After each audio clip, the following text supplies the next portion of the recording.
Alright, today I'll be telling you about the time I thought that someone wanted to kidnap me. Let's get into this video, girl. So this happened back in March. Not when, I think it was like things were closing, but like not officially. So my university was closed, but like it wasn't like when stuff was getting locked down, whatever. So on a particular day, I decided that I wanted to go get something to eat. I had to go to the pharmacy to pick up some stuff. And I also wanted to go to the gas station to get some gas and also to clean out my car because the next day I was gonna make a drive back home to my mom's. So, which is like about 4 hours away. So I decided to go to the gas station first because I didn't want to buy food and then have my food in my car and then have to clean it out. So I wanted to go to the gas station first, get my gas, clean my car, and then do the other two things after.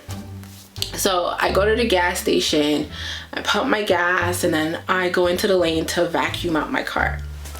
So I'm in the left lane. There's two main lanes to vacuum the car, one on the left, one on the right. So I go in the left lane. No one's like on the right, no one's near me. I'm vacuuming my car, doing my thing, whatever. And I noticed like a car pulls up, so I was like, whatever, continue vacuuming my car. But as I'm vacuuming my car, I realized that the person on the right side, like they haven't gotten out their car, like they're still in their car. So I'm like, okay, it's a bit weird, but like whatever, who cares? I'm thinking maybe like, oh, maybe they just pulled up in that lane, because next to that right lane there's like 3 other lanes. So and they're just empty lanes. There's just kind of like for people to kind of sit in there and like clean out their car, whatever. Usually people like go in those lanes to like maybe wipe down their car and whatever, or I guess as they're waiting for the 2 main lanes to vacuum your car free up so they can like go in. But anyways, so I noticed this person is a man. It's not in out the cars, but I'm like, whatever. I'm like, maybe they're waiting for someone, maybe, you know, whatever. I'm not really like looking too much into it. I decided to run the vacuum machine a second time because you pay, I think, like $2.50 for 5 minutes. So I wanted to do a second cleaning. So as I'm about to pay now, I noticed that another car is in that lane. So I'm like, okay. And then I see this person in that particular vehicle. They're actually like coming out their car to vacuum their car. So I'm like, oh, okay. Not thinking whatever.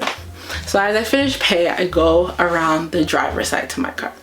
So the way it's set up, like I was parked like this way, right?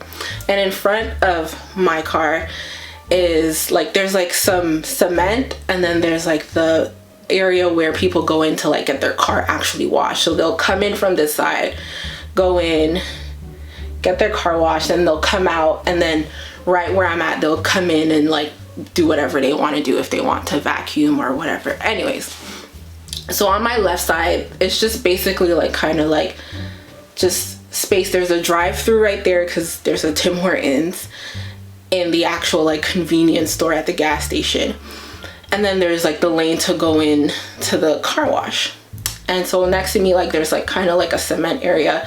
And when I look, I see the same vehicle, the first vehicle that was next to me, kind of parked like on that side.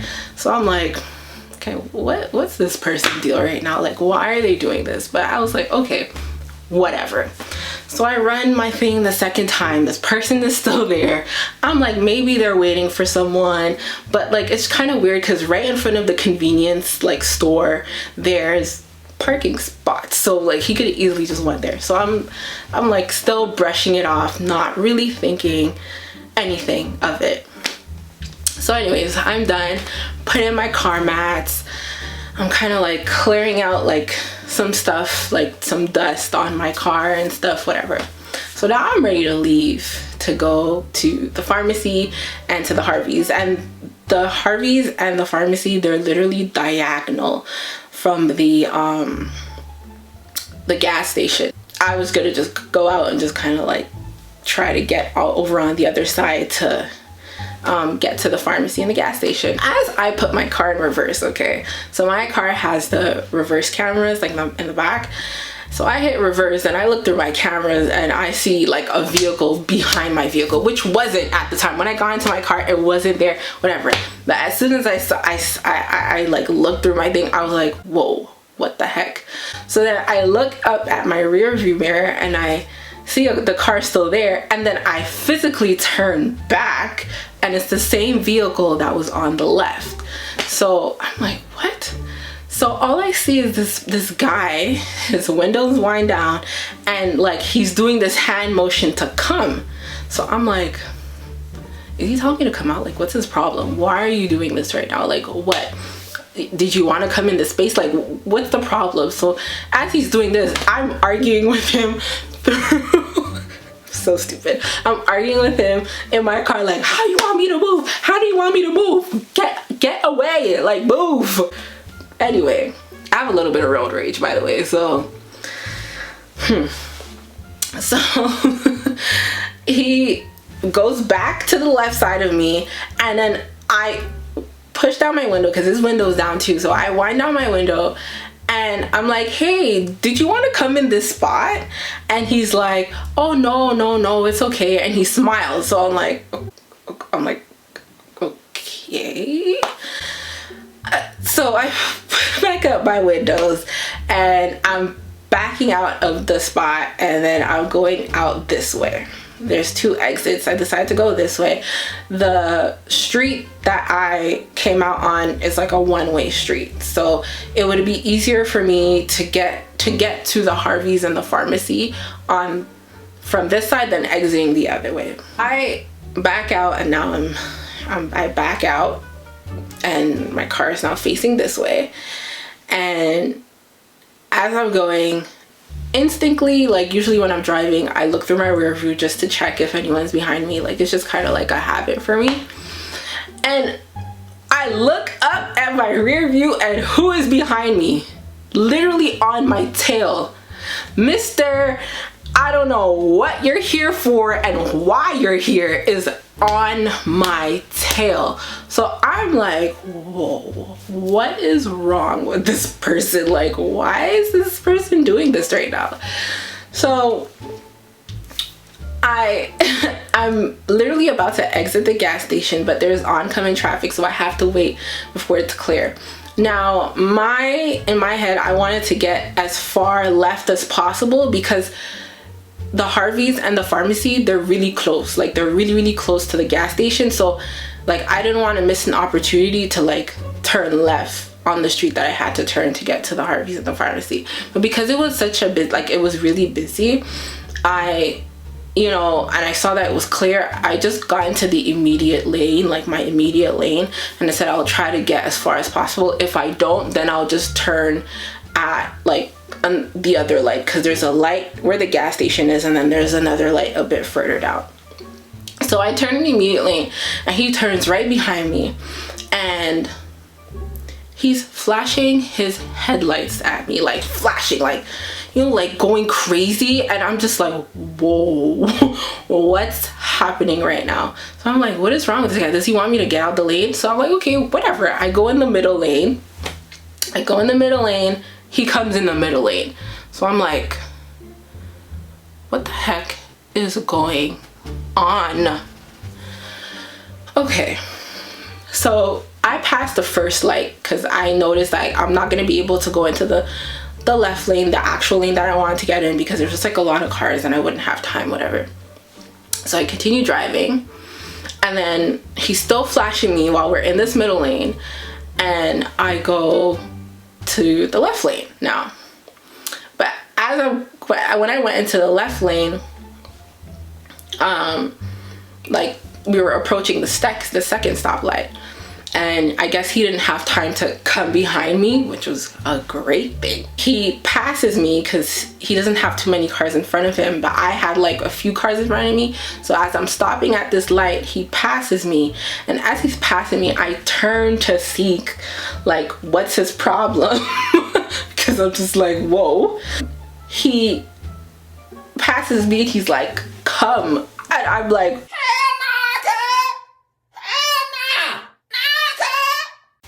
oh no, okay, whoa. So the first thing I do is, in emergency, you know, I had to get my phone out because, listen, I'm not trying to get snatched up. I'm not trying to get killed and murdered out here in these streets. This is not the life I want to live.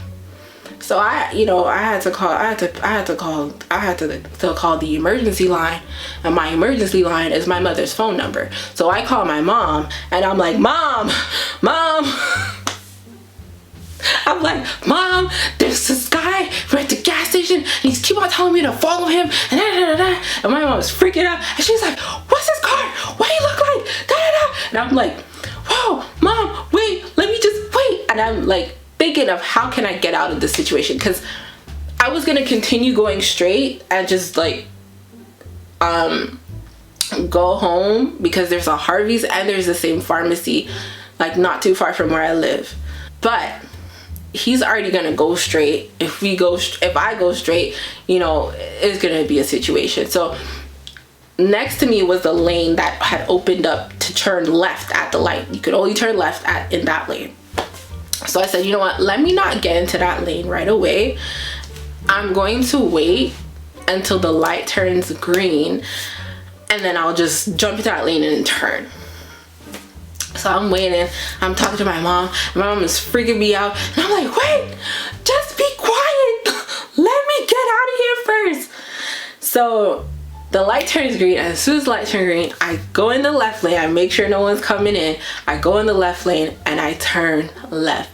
As I'm turning left, I turn to see like what if he's gonna like move or like change lanes or do something or whatever, although he couldn't because he was kind of too far ahead. I see this man literally out his window do like this, like, why'd you turn? I was like, oh, he really wanted to get me to follow him to wherever it is he wanted me to go. No ma'am. No ma'am. No ma'am.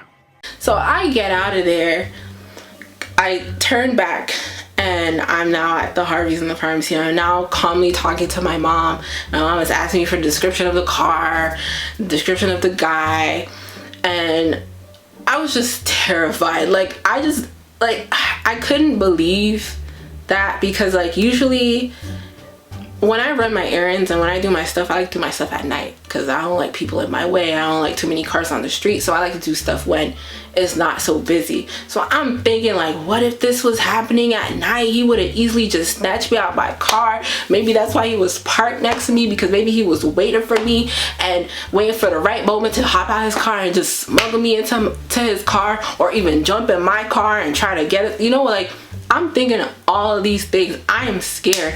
And on top of that, I got even more scared because, you know, at my university, there was like a month, I forgot when it was, but they had like an awareness month, because I was an equity advocate. I was an equity advocate, ambassador, a peer leader, and part of our tasks and role or whatever is to actually go to some of these events that the school put on and whatever. So I went to a conference, or like this speaking engagement thing happening at my school, where they were talking about human trafficking and like sexual violence and all those things and whatever. And the city that I was in at the time, which is the city of Oshawa, like was known, like has like the highest human trafficking, like sex trafficking, I guess, statistics or whatever.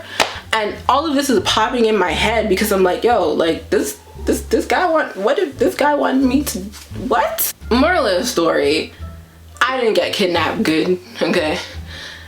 Second of all, be careful out there, please, because never in a million years I would have think that someone would have approached, because first of all, I was not looking like nothing that day. I had some sweatpants, had my scarf on my head. I was not looking like anything. And for me, he didn't say nothing to me. I was the first one to initiate like any type of conversation with him. And I'm thinking like all these thoughts in my head, like what? Like, I'm not stupid enough to get into my car. and follow a stranger that hasn't even said anything to me, not even like, even if he did, but it's just, it was insane. So basically that's the time that I almost got kidnapped. Be careful, because if I wasn't really like alert, if I was naive, or if I was, I don't know, young, dumb, and just kind of like, yeah, let me follow this person because like whatever, like I could have I wouldn't be making this video. I'd be dead or somewhere in Lord knows where, doing God knows what. Anyways, that's the end of my video. I just wanted to like tell this story because I felt like I've seen like other stories, other places about like, you know, crazy things kind of happening, and I felt like this could never happen to me, but you never know. Especially me, because I watch a lot of true crime, murder mystery cases, and I'm like, I know a killer, I know kidnappers, I know where they go, I know. But this caught me like completely off guard because this is a gas station. This is downtown Oshawa. This is not like no rural area or no secluded like alleyway, you know what I mean? This is not like your typical place. This is just a gas station, a public place where people are, you know. And this person was trying to discreetly try to lure me to wherever, I don't know where, for whatever reason. I don't know him. He definitely doesn't know me because he didn't even say hi to me. So yeah, anyways, thank you for watching. I hope you enjoyed. Don't forget to like, comment if this ever happened to you. Comment if you've ever seen this happen to you, and if you happen to live in Oshawa, like, has this ever happened to you? Subscribe to my channel, and I'll see you in the next video. I'm gonna do another video right now on my first semester in law school because bye. Okay, bye.